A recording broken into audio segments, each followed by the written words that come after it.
అన్నదమ్ములైన వాలి సుగ్రీవుల మధ్య వైరం ఎందుకొచ్చింది? శ్రీరాముడు వాలిని ఎందుకు చంపాడు? వాలి సుగ్రీవులిద్దరూ మంచి పరాక్రమం కలిగిన వారు. ఇద్దరు సొంత అన్నదమ్ములు. మొదట్లో ఇద్దరికి ఒకరంటే ఒకరికి ప్రాణం.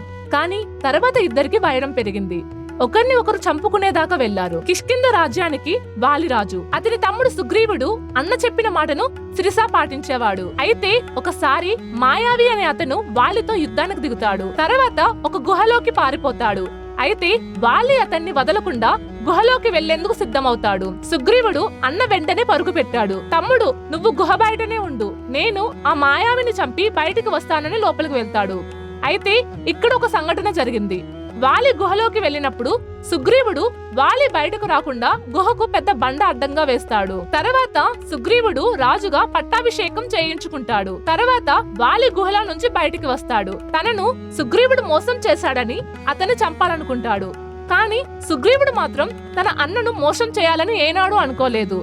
ఏడాది వరకు గుహ బయట ఉండి ఎదురు చూశానని, అయితే గుహలో నుంచి రక్తం రావడం, మీ అరుపులు వినపడేసరికి ఆ రాక్షసుడు మా అన్ననే చంపాడే, అతను బయటికి వస్తే రాజ్యానికి ప్రమాదం ఉంటుందని అలా చేశానని సుగ్రీవుడు వాలికి వివరణ ఇస్తాడు. అయితే వాస్తవానికి మాయావిని వాలి చంపేస్తాడు. తర్వాత గుహకు అడ్డంగా ఉన్న బండరాయిని పగలగొట్టి వస్తాడు. ఇక సుగ్రీవుడు, అన్నా నాది తప్పే, మళ్ళీ నువ్వే రాజుగా సింహాసనాన్ని అధిష్ఠించు అంటాడు. కానీ వాలి వినడు. అయితే వాలికి ఇంకో విషయం బాగా కోపం తెప్పించింది. వానర జాతుల్లో అన్నదమ్ముల్లో ఎవరైనా చనిపోతే వాళ్ళ భార్యను మరొకరు పెళ్లి చేసుకోవడం ఆనవాయితీ. వాలి చనిపోయాడని వాలి భార్య తారను సుగ్రీవుడు చేసుకుంటాడు. దీంతో వాలికి కోపం వచ్చి సుగ్రీవుడు భార్య అయిన రుమను తన సొంతం చేసుకోవాలనుకుంటాడు. దీంతో సుగ్రీవుణ్ణి అంతమొందించాలనుకుంటాడు వాలి. సుగ్రీవుడు పారిపోతాడు. అయితే వాలి అస్సలు అడుగు పెట్టలేనటువంటి ఋషిముఖ పర్వతానికి వెళ్తాడు సుగ్రీవుడు. వాలి మాత్రం సుగ్రీవుడు భార్యను బలవంతంగా తన దాన్ని చేసుకుంటాడు. సుగ్రీవుడు భార్య అంటే వాలికి మొదటి నుంచి మోజు.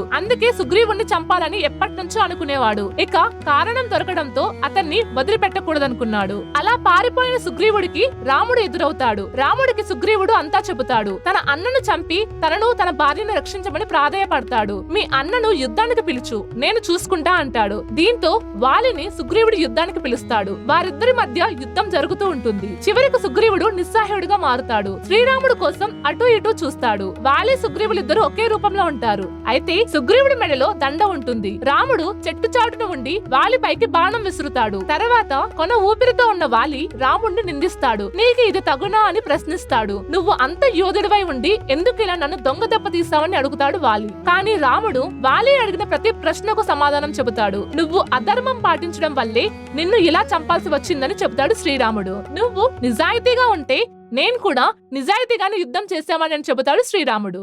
ఇలా శ్రీరాముడి వల్ల వాలి సుగ్రీవుల మధ్య యుద్ధం ముగిసింది. మీకు మా వీడియో నచ్చినట్లయితే like, share, comment and subscribe.